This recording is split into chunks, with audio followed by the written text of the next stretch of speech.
오늘의 말씀은 창세기 45장 4절에서 8절 말씀입니다. 요셉이 형들에게 이르되 내게로 가까이 오소서. 그들이 가까이 가니 가로되 나는 당신들의 아우 요셉이니 당신들이 애굽에 판 자라. 당신들이 나를 이곳에 팔았으므로 근심하지 마시고 한탄하게 마소서. 하나님이 생명을 구원하시려고 나를 당신들 앞에 보내셨나이다. 이 땅에 2년 동안 흉년을 들었으나 아직 5년은 기경도 못하고 추수도 못할지라. 하나님이 큰 구원으로 당신들의 생명을 보존하고 당신들의 후손을 세상에 두시려고 나를 당신들 앞에 보내셨나니 그런즉 나를 이리로 보낸 자는 당신들이 아니요 하나님이시라. 하나님이 나로 바로의 아비를 삼으시며 그 온 집의 주를 삼으시며 애굽 온 땅에 치리자를 삼으셨나이다. 아멘.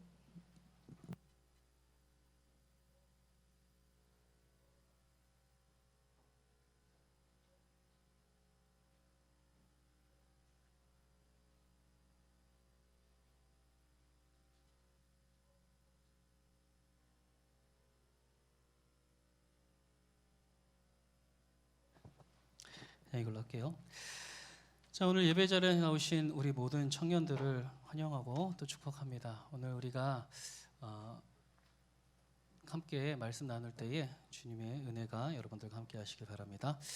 자, 우리가 사람과 어떤 공동체를 이루고 살아가게 되어질 때 일어나는 현상 중에 하나가 무엇이냐면 뭔가 악한 흐름이 생겨난다는 거예요.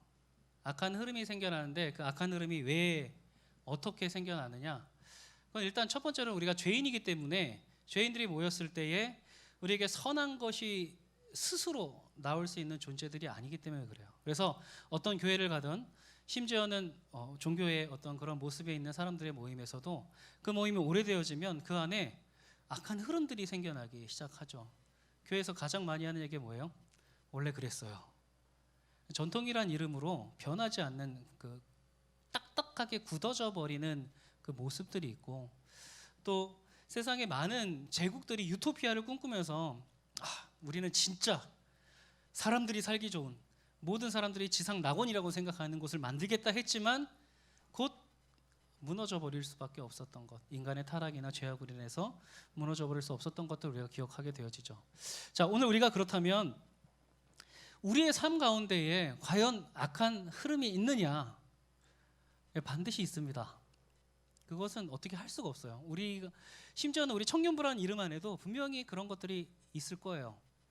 하지만 우리가 그것들을 바라보지 못하고 또한 우리가 그를 알지 못하게 되어진다면 오늘 이 말씀 가운데 우리가 한번 그렇다면 요셉은 과연 어떠했는가? 이것에 대한 말씀으로 좀 살펴보도록 할게요. 자, 요셉 아주 여러 가지 화려한 전적들을 가지고 있는데 그 중에 가장 화려한 전적은 제가 볼 때는 성경에서 형제들한테 팔림을 받아서 그것도 이웃 나라로 팔려가게 되어진 사건이었다라고 생각을 합니다. 여기서 지금 형제나 자매 있으신 분들 잠깐 손 한번 들어보시겠습니까? 네. 그렇다면 여러분의 형제 자매가 너무나 사랑스럽고 좋습니까? 지금 아니 이것도 아니고 이건 뭐야 이거 대각선으로 아마 여러 가지 마음들이 교차할 거예요. 사랑스럽기도 하지만 근데 어떻게 보면 지금 이 정도 나이 되면 이제는 좀 이제 진정세에 접어든다고 생각하지만 우리 어렸을 때 생각해 보면 사실 정말 네, 그래 백준이 고개 푹 숙이는 것처럼 그렇죠. 셋이나 있으니까 얼마나 은범이도 또 같이 셋이나 있으니까 얼마나 심했겠어요. 그런데 우리가 그렇게 아웅다웅하지만 실제적으로 여러분 그 동생을 팔아버려야겠다 이렇게 생각해 본 적 있으십니까? 네. 준이 살짝 흔들리는 것 같은데 사실 이 사건을 보면 우리가 뭐에 초점을 맞추기 쉽냐면 진짜 이 형제들 나쁜 사람이구나. 우리가 사실 생각해 보면 저도 두 살짜리 동생이 아니라 2살 어린 동생이 있는데 2살 어린 동생하고 어렸을 때 생각해 보면 진짜 많이 싸웠어요. 엄청 싸우고 엄청 문제가 생겼지만 그럼에도 불구하고 얘가 누구한테 맞고 온다던가 누가 얘 편을 안 든다가 그러면 그 피라는 게 진짜 무서운 게 그렇게 아침까지 싸웠어도 얘가 뭔가 위기에 닥치면 오빠 노릇을 하는 거예요. 건들지 마라. 근데 이게 사람이거든요. 근데도 불구하고 오늘 여기 이 말씀을 보면 우리가 초점을 맞추기 쉬운 게 와, 사람이 어떻게 가족임에도 불구하고 이럴 수 있지?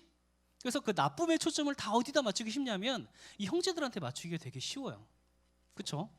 얼마나 그것도 한두 명도 아니고 떼거지로 몰려가지고 모든 형제들이 담합해가지고 요셉이라는 그때 당시에 이제 막내까지는 아니었지만 이제 어떤 사람 신용을 하는 아이 중에서 막내였던 이 요셉을 그렇게 팔아버릴 수 있을까?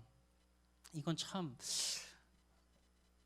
우리가 생각하기에 이 형제들 진짜 나쁘구나 이렇게 생각할 수 있는데 사실 이 요셉의 사건은 단편적인 사건이 절대 아니에요. 굉장히 오래전부터 있었던 우리 안에 있는 그 악한 흐름들의 역사가 이 가정 안에도 있었다는 걸 우리가 기억해야죠. 우리가 그 뉴스를 보게 되어지거나 어떤 그 좀 안타까운 사건들의 그 뉴스를 접해 보면 항상 나오는 얘기가 이 사람이 어렸을 때 무슨 환경에서 안 좋은 환경에서 혹은 나중에 가족 폭력을 하는 이 남자의 집안 내력을 살펴봤더니 어떤 사람 진짜 사랑받고 이런 사람이 아니라 어렸을 때부터 가족 폭력을 보면서 자라왔던 사람. 이런 일들이 되게 비일비재하게 이 세상에서 이루어지죠. 근데 요셉에도 이 가정 안에 그러한 옳지 않은 그리고 악한 흐름들이 있었다는 거예요. 우리가 어디서부터 살펴보게 되어지냐? 야곱의 아버지가 누구죠? 이삭이라고 하는 그 사람이 있었는데 이 이삭이 아들을 둘을 낳았어요. 에서하고 야곱을 낳았죠. 근데 이 이삭은 누가 더 마음에 들었냐면 에서가 더 마음에 들었어요. 그런데 엄마는 좀 달랐어. 엄마는 누가 더 마음에 들었죠? 야곱이 더 마음에 들었단 말이에요. 그래서 엄마가 야곱을 이제 회유해서 무슨 일을 벌이게 되어지냐면 그때 당시에 그 축복권은 누구만 가질 수 있었냐면 장자만 가질 수 있었어요. 장자는 쌍둥이였긴 했지만 당연히 에서가 가지고 있었죠. 근데 이 장자권을 뺏기 위해서 이제 아버지를 야곱과 이 엄마가 같이 작당을 해서 이제 속이게 되는 거예요. 그래서 어떻게 속이냐? 그 말씀이 창세기 27장 16절 말씀이 있습니다. 우리 한번 같이 찾아볼까요? 자, 앞으로 청년부 예배 때는 꼭 성경책을 가져와 주시기 바랍니다. 아니면 어플이라도 계속 말씀 찾을 거니까요. 창세기 27장 16절 27장 16절 말씀 같이 한번 읽어보겠습니다. 준비 시작. 또 염소 새끼의 가죽을 그의 손과 목에 매끈매끈한 곳에 입히고. 자, 이게 누구한테 지금 입힌 거예요? 야곱한테 입혔죠? 야곱은 저처럼 이렇게 팔이 맨들맨들한 사람이었나 봐요. 그래서 그 에서는 털복숭이 이렇게 막 털이 많이 있으니까 눈이 잘 보이지 않는 이삭에게 이 팔을 내어 비칠 때 만지면 이게 에서구나라고 알아볼 수 있게끔 꾸미는데 뭘로 꾸미냐면 여기 뭘로 꾸민다고 돼 있어요? 염소 새끼에 가죽을 덧붙인 거지. 팔 위에 덧붙여서 나중에 이렇게 만져보자 했을 때 그 팔을 내밀어서 털이 많은 걸 보니까 에서구나 이렇게 속이게 된단 말이에요. 자, 이 속임의 역사가 이 가문 가운데 있어요. 그런데 놀라운 것은 이 속임의 역사가 이 가운데 있지만 사실 하나님께서는 그거를 그 사람도 똑같은 일을 당하게 하시는 데 쓰신다는 거예요. 무슨 소리냐? 여러분, 야곱이 가장 사랑했던 게 누구죠? 아들 중에? 지금 우리 창세기에 있는 말씀으로 보면 요셉을 가장 사랑했지 않습니까? 근데 요셉을 사랑했던 이 야곱이 똑같이 자기 아버지를 야곱이 속였잖아요. 자기 아버지를 야곱이 속인 것 같이 이 야곱이 똑같이 누구에게 당하냐? 자기 자식들한테 당해요. 자, 말씀 또 찾아볼까요?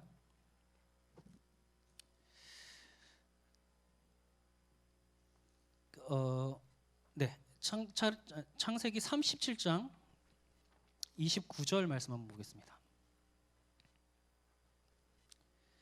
창세기 37장 29절 말씀. 29절부터 31절까지 한번 읽어볼게요. 시작. 르우벤이 돌아와 구덩이에 이르러 본즉 거기 요셉이 없는지라 옷을 찢고 아우들에게로 되돌아가서 이르되 아이가 없도다. 나는 어디로 갈까? 그들이 요셉의 옷을 가져다가 숫 염소를 죽여 그 옷을 피에 적시고, 이렇게 되어져 있습니다. 여기 말씀을 잘 보면 야곱이 자기 아버지 속일 때 뭘로 사용했죠? 새끼 염소의 가죽을 벗겨서 사용을 했죠. 근데 지금 그 아들들이 그 아버지인 야곱을 속이기 위해 뭐를 하냐? 그들이 옷을 숫 염소를 잡아서 그 피를 그 옷에 바르는 거예요. 야곱이 자기 아버지를 속인 것처럼 그 아들들이 그 아버지를 속인 역사가 있어요. 근데 이거보다 더 올라가 보면 또 무엇이 있냐? 야곱이 누구랑 결혼했습니까? 라헬하고 결혼을 했죠. 근데 그 전에 한 명하고 더 결혼했어요. 누구랑 결혼했죠? 레아랑 결혼을 합니다. 왜 레아랑 결혼했죠? 좋아서? 아니에요. 라반이 자기의 딸인 라헬을 야곱이 좋아하는 걸 알고 너가 7년 동안 내게서 종같이 일하면 누굴 주겠다? 라헬을 주겠다, 이렇게 했단 말이에요. 그런데 이 라헬이 야곱하고 이루어진 게 아니라 첫날 밤이 되었어요. 7년이 지난 후에 첫날 밤이 되었는데, 첫날 밤에 어둑어둑한 곳에 한 여자가 들어있죠. 야곱은 누구라고 생각하고 있어요? 라헬이라고 생각하고 있어요. 근데 실상은 누구예요? 자, 레아예요. 자, 그렇다면 여러분 생각해 보세요. 야곱이 있고 레아가 있고 라헬이 있어요. 이 세 명 중에 제일 불쌍한 사람이 누구라고 생각하십니까? 라헬, 야곱, 레아. 여러 가지 관점이 있을 텐데 그 순간에 가장 불쌍한 사람이 누구냐 생각해 보면 레아가 제일 불쌍한 사람인 것 같아요. 지금 어쨌든 레아도 뭐 야곱을 사랑했기 때문에 그 자리에 응했겠죠. 그런데 레아의 입장에서 가만히 생각해 보면 야곱은 그냥 이게 라헬이라고 생각을 했겠지만 레아는 지금 누구의 입장에 지금 거기 서 있는 거냐면 자기가 아닌 사람의 입장으로 거기 서 있는 거예요. 심지어 내가 말하면 들킬까? 우리가 상상을 해보면 말하면 들킬까? 진짜 소리도 못 내고 말도 못하고 그 하룻밤을 지냈을 거란 말이에요. 그리고 제일 민망한 순간은 언제야? 다음날 아침 술이 깨고 빛이 밝아져서 이제 내가 누군지 뻔히 보이는 상태에서 야곱이 눈을 떴다고 생각을 해보세요. 근데 이것을 보면 그 레아의 아버지가 레아에게 던지는 메시지가 있어요. 끊임없이 던지는 메시지. 이 상황을 통해서 뭐냐? 너는 레아로서는 사랑받을 수 없다라고 하는 메시지예요. 너는 레아로서는 야곱의 사랑을 받을 수 없어라는 메시지를 주는 거예요. 자, 나중에 결국은 어떻게 돼요? 7년을 더 일해요. 누구를 얻기 위해서? 라헬을 얻기 위해서. 차라리 거기서 그냥 속았네 하고 멈추고 말았으면 괜찮은데 7년을 더 일해서 라헬을 얻기 위해 7년의 시간을 더 보낸단 말이에요. 그럼 레아의 입장에서는 그게 어떤 마음이었을까를 우리가 생각해 보면 참 이 세 명 중에 가장 불쌍한 사람은 레아구나라는 생각을 해보게 되어지는 거죠. 근데 이 상황 가운데 오묘한 일들이 벌어지는데 그게 뭐냐? 편애라고 하는 관점이 또 생겨나요. 아까 얘기한 것처럼 첫 번째 그 요셉의 가문 속에 있었던 악한 흐름은 거짓이라고 한다면 두 번째 흐름은 편애예요. 누군가보다 누군가를 훨씬 더 사랑하는 것. 야곱이 누구를 더 사랑했어요? 라헬을 더 사랑했죠. 창세기 29장 18절 말씀은 이건 짧으니까 제가 읽어드릴게요. 야곱이 라헬을 더 사랑함으로라고 기록이 돼 있어요. 그랬더니 그러면 지금 뭐냐면 그 어머니가 겪었던, 그들이 자라오면서 봤던 그 어머니가 겪었던 편애가 있었어요. 그리고 나서 창세기 37장으로 넘어오니까 37장 4절 오늘 말씀에 그의 형들이 아버지가 형들보다 그를 더 사랑함을 보고 이렇게 기록이 되어져 있다는 거죠. 그러면 이 아이들은 어렸을 때부터 자기 엄마가 라헬이라고 하는 다른 엄마보다 더 사랑받지 못하는 모습을 봤을 거예요. 여러분, 뭐 12명의 아이들이 있는데 그 중에서 베냐민하고 요셉 빼면 나머지는 다 레아이거나 아니면 몸종들의 자녀들이에요. 그러니까 이 아이들은 어렸을 때부터 자라올 때 뭐에 대해서 봤냐면 자기 엄마가 라헬이라고 하는 엄마보다 덜 사랑받는 모습을 계속 보고 자란 거예요. 그리고 나중에는 라헬이 죽죠. 라헬이 죽게 되어져요. 그런데 그럼에도 불구하고 이 야곱이 레아를 더 사랑하고 그의 자녀들을 아껴준 게 아니라 이제는 누구밖에 바라볼 사람이 없는 거예요? 요셉밖에 바라볼 사람이 없는 거예요. 요셉을 바라보고 그리고 베냐민을 바라보고 이것으로 말미암아 일어나는 사건들이 오랫동안 이 가정 가운데 있게 되어졌다는 것이죠. 레아가 그러한 사랑받고 싶어하는 몸부림 속에서 살아갔던 많은 것들, 실제로 보면 외모도 성경에 보면 레아는 눈이 흐리다라고 표현되어져 있어요. 이건 우리나라 말로 표현하면 눈이 이렇게 만화 눈처럼 이렇게 반짝반짝하는 게 아니라 이렇게 약간 힘이 빠져 있고, 그러니까 시력이 진짜 안 좋다는 의미보다 이렇게 총기가 없고 예뻐 보이지 않는다 이런 뜻이거든요. 그래서 레아 같은 경우는 실제로 이름의 뜻도 암소, 라헬은 암양, 외모적인 차이도 있고, 심지어는 우리 야곱을 만났을 때 아버지 양떼를 누가 끌고 다녀요? 레아가 끌고 다니지 않아요. 라헬이 끌고 다녀요. 실력으로 봐도 모든 것이 다 밀리는 삶을 살고 있는 거예요. 그런데 심지어는 누가 자기를 더 사랑하지 않아요? 자기 남편이 나보다 내 동생을 훨씬 더 사랑하는 것을 느끼면서 자라왔단 말이에요. 그리고 아버지로부터는 아까 말한 것처럼 무슨 메시지가? 너는 네 모습 그대로 절대 사랑받을 수 없어. 그렇기 때문에 야곱에게 내 첫째 딸은 어떠냐라고 물어보지도 않고 독단적으로 거짓말을 하고 그 자리에 레아를 밀어넣죠. 이러한 모습들을 보면서 그 상황 가운데 있었던 이들의 아픔들을 우리가 바라보게 되어집니다. 결국은 이 레아가 얼마나 서러웠냐면 자기가 결혼을 하고 7년이 지나고 나서 가장 먼저 아들을 낳은 게 누구냐? 이 바로 레아예요. 첫째 아들의 이름이 르우벤이죠. 르우벤인데 이 이름의 뜻이 뭐냐? 보라 아들이라, 이런 뜻이에요. 이 이름에 서름이 느껴지지 않습니까? 어떤 이름이 아니라 야 내가 해냈다라고 하는 뜻의 이름을 갖고 있는 거예요.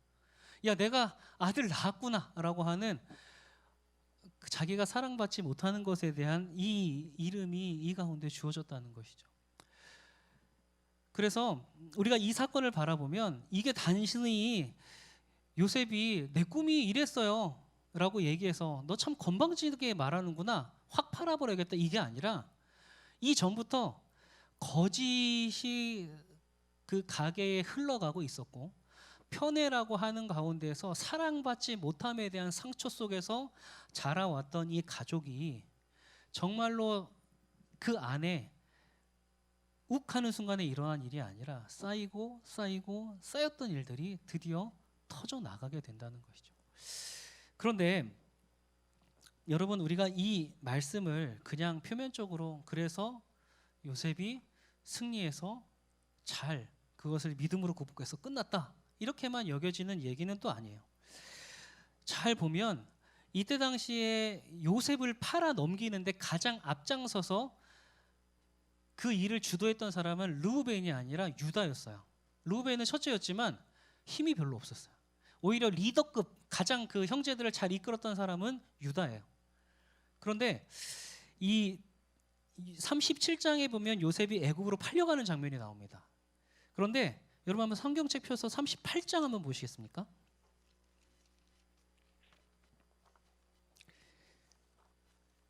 자, 37장에서는 그 요셉이 팔려가고 또 이 소식이 야곱에게 전해지고 야곱이 막 슬퍼하는 장면이 나와요. 그래서 막 하고 보디발에게 팔았더라 하는 장면이 나온 다음에 38장 시작이 누구에 대한 이야기죠?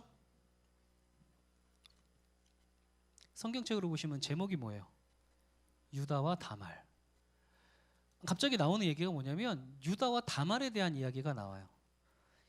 유다와 다말의 이야기가 뭐냐면 유다가 다말이 누구예요?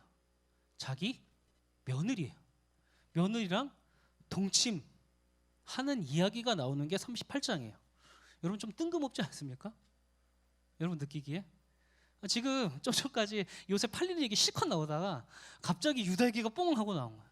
그래서 유다가 자기 며느리하고 관계를 맺었는데 그 증표를 보여주니까 야 참 네가 지혜롭구나 이러면서 딱 이 얘기가 갑자기 그 사이에 탁 튀어나온단 말이에요. 그리고 다시 요셉과 보디발의 이야기로 넘어가요. 그러니까 어떻게 보면 팔렸더라, 보디발에게 팔렸더라 하고 나서 다음에 요셉이 이끌려 애굽에 내려가며 친위 대장 보디발의 그를 데려가며 뭐 이렇게 돼야 되는데 지금 그 이야기 사이에 유다와 다말의 얘기가 폭 박혀 있단 말이에요. 그럼 과연 이 얘기가 왜 있을까? 아까 얘기했죠. 야곱이 이삭에게 거짓을 고합니다. 그랬더니 야곱이 무슨 벌을 받아요? 자기 아들들이 자기를 속이는 벌을 받아요. 근데 이 사건의 가장 중심에 있는 사람이 누구라고 그랬어요? 아까? 유다. 유다가 이 일을 주도하고 이끌어요. 그리고 나서 갑자기 이야기가 누구 얘기로 가냐? 유다 얘기로 가는 거예요. 아버지가 지금 유다 때문에 무슨 슬픔을 당했죠? 가장 사랑하는 자기의 누가?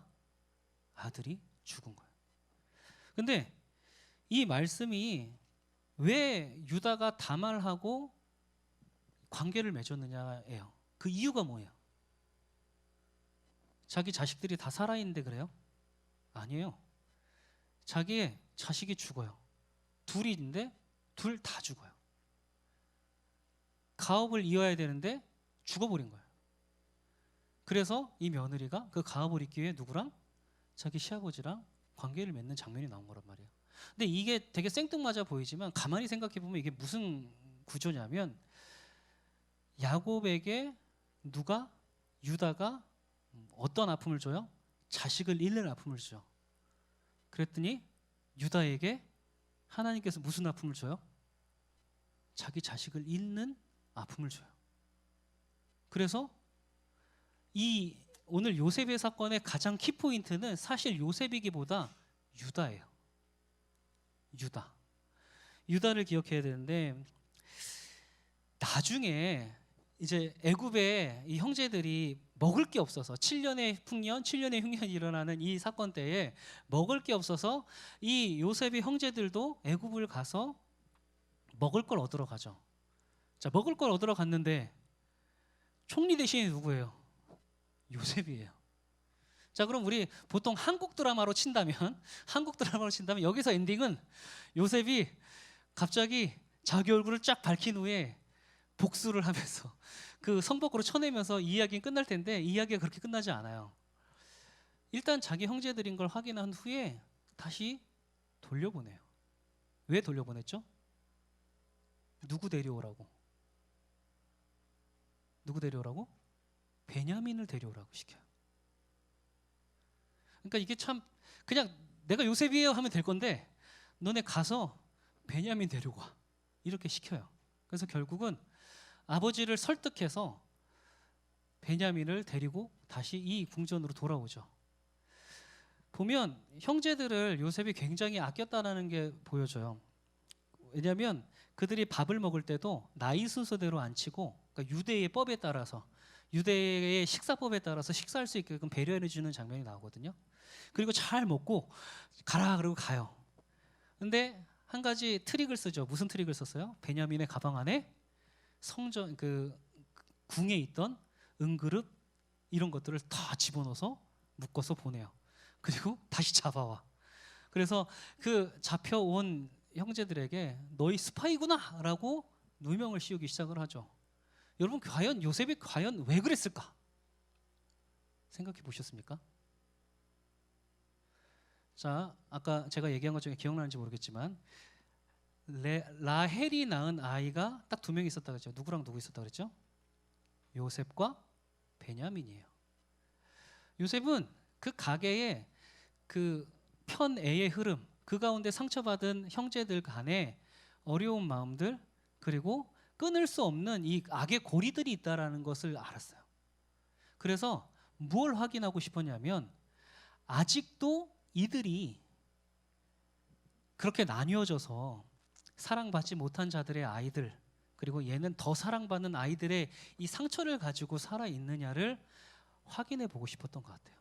이건 성경에 나와 있진 않지만. 그래서 요셉이 확인하고 싶었던 건 뭐예요? 베냐민 왔어. 근데 만약에 이 베냐민 자체가 목적이었으면 베냐민은 궁에 있게 하고 나머지 자기를 반 형제들은 다 나가라, 아니면 아버지는 데려와라 해서 아버지하고 뭐 베냐민은 이렇게 보호한다던가 이랬을 텐데, 그게 아니라 돌아가게 한 후에 베냐민을 잡아서 내가 얘를 종으로 쓰겠다 이렇게 선포하니까 형제들이 아연실색하는 장면이 나오죠. 근데 요셉은 이제 생각했을 거예요. 과연 이것이 회복됐느냐, 회복되어지지 않느냐. 근데 이때의 키맨이 누구예요? 아까 얘기한 것처럼 유다예요. 유다가 그 전에 요셉을 팔 때에는 무슨 역할을 했다고요? 앞장서서 그를 파는 역할을 했어요. 그런데 지금은 요셉과 유다가 서로 대화를 합니다. 아니, 어떻게 애굽의 궁정에 있는 물건을 이렇게 훔칠 수 있느냐? 그랬더니 유다가 우리 모두가 종이 되겠사옵나이다 라고 얘기를 하죠. 그랬더니 요셉이 아니다, 다 필요 없다, 저 물건 훔친 애만 종으로 쓰면 된다 이렇게 얘기를 해요. 쉽게 얘기하면. 그랬더니 유다가 아버지하고 있었던 갈등에 대해서 얘기해요. 편애에 대한 내용도 포함되어 있어요. 우리보다 요셉을 더 사랑했는데 우리가 그 요셉을 팔았습니다. 그래서 아버지가 너무 아파하셨어요. 이제 만약에 이 베냐민을 당신께서 종으로 가두신다면 우리 아버지 죽습니다. 차라리 그러지 마시고 베냐민 대신 누구를? 나를 종으로 삼아 주십시오. 이 이야기를 하게 되죠. 요셉이 언제 자기가 누구냐를 밝히냐면 바로 이 얘기를 듣고 난 후에 내가 당신들의 형제 요셉입니다를 밝혀요. 그러면 이 얘기의 흐름을 가만히 살펴보면 우리가 알 수 있죠. 요셉이 정말로 확인하고 싶었던 것은 이 베냐민도 나와 같이, 혹은 이 형제들이 아직도 그때와 같이 서로를 미워하고 아파하는 그 역사가 여전히 반복되어지고 있느냐에 대한 것을 확인하고 싶었던 거예요. 그리고 확인하자 자기가 누구인가를 밝히죠. 그리고 가족들을 모두 애굽으로 초청해서 함께 살게 되어집니다. 그 가운데에 오늘 우리가 읽은 말씀이 언제냐? 야곱이 죽어요. 야곱이 죽고 나니까 형제들이 무슨 고민을 해요? 아, 그때는 아빠가 살아 있었으니까 요셉이 우리 용서해 준 거 아니야? 아버지 돌아가셨으면 우리 해당하는 거 아니야? 이런 걱정이 있어서 요셉에게 형들이 찾아와서 이야기하는 거죠. 그랬더니 우리가 참 유명한 말씀, 당신들이 나를 이곳에 팔았다 해서 근심하지 마소서, 한탄하지 마소서, 하나님이 생명을 구원하시려고 나를 당신들보다 먼저 보내셨나이다 라고 기록하고 있습니다. 오늘 우리가 이 말씀을 보면서 함께 생각해 볼 게 뭐냐, 악한 흐름은요 우리도 모르게 우리를 잠식시켜요.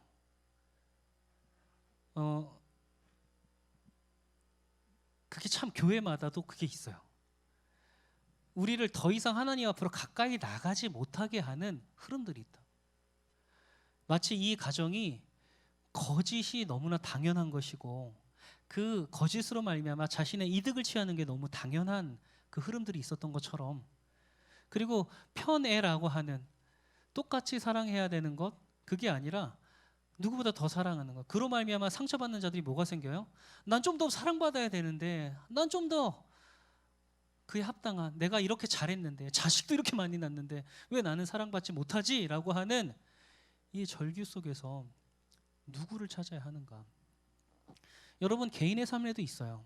저도 있어요. 저도 가만히 살펴보면 저를 하나님 앞에 더 가까이 나가지 못하게 하는 악한 흐름이 있어요. 그런데 끊어야 되는 거예요. 오늘 말씀해 보면 유다는 하나님의 징벌, 하나님께서 그걸 깨트리려 하심, 하나님께서 그 마음을 이해하게 하심의 사건을 통해서 뭘 한 거예요? 동감한 거예요. 아버지의 아픔을 동감하고 이것이 죄라는 것을 동감했어요. 그러니 이제 베냐민이 종으로 끌려가는 그때에 뭐라고 해요? 내가 차라리 종이 되겠나이다 라고 얘기를 하죠. 요셉은 뭐예요? 요셉은 그것이 자기가 받은 대로 돌려주는 것, 그것으로 더 이상 선한 것이 나오지 않는다는 것을 알아요. 그러기에 그 일의 주관자가 누구시다? 하나님께서 그 악한 것을 선한 것으로 바꾸사 우리에게 이러한 것들을 허락하셨습니다라고 고백했던 것처럼, 오늘 우리가 우리의 삶에 악한 흐름이 있다면, 우리 공동체에 악한 흐름이 있다면, 이 나라에 악한 흐름이 있다면, 서로 갈라져서 하나 되지 못하는, 혹은 우리가 서로 사랑할 수 없고 우리가 하나님을 더 사랑할 수 없는 그런 흐름들이 있다면 결연히 끊어내야죠. 하나님의 말씀을 들어야죠. 하나님이 유다의 인생을 쳤을 때 우리 인간이 척할 수 있는 선택은 두 가지예요.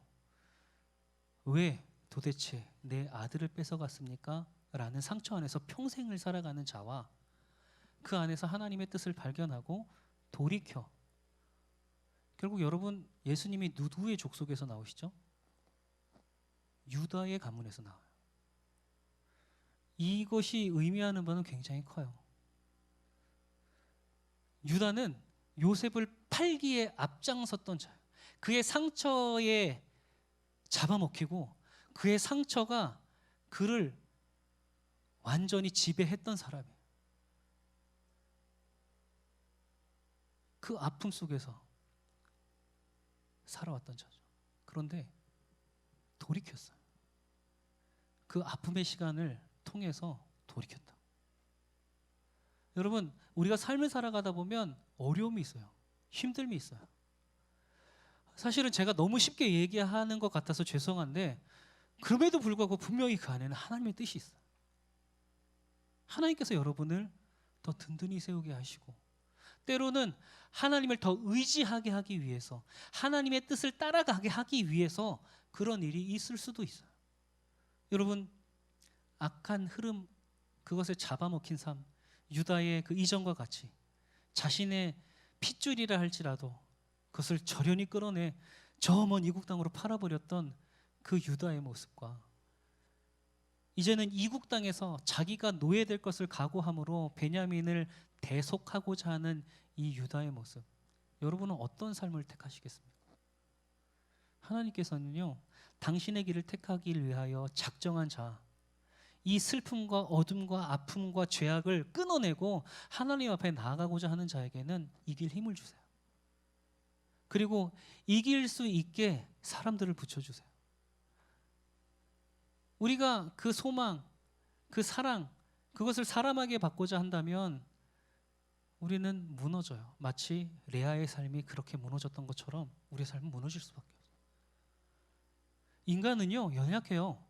인간은 완전하지 않아요. 인간은 편협해요. 인간은 죄악으로 가득해요. 온전한 사랑을 기대하는 것 자체가 오류예요. 우리에게 온전한 사랑 주실 수 있는 분 오직 하나님이십니다. 우리에게 온전한 구원을 이루시는 분 오직 하나님이세요. 예수 그리스도의 보혈의 공로로 말미암아 우리가 그것을 믿는 믿음으로 말미암아 그 죽음 가운데에서 산 소망을 붙잡는 자들에게 말미암아 유다가 그랬던 것처럼 그 삶이 변화되어져. 그 삶을 통해서 예수 그리스도가 온 것처럼 우리의 삶을 통해서 구원의 역사가 우리를 아는 모든 자들에게 선포되어지는 역사가 일어난다.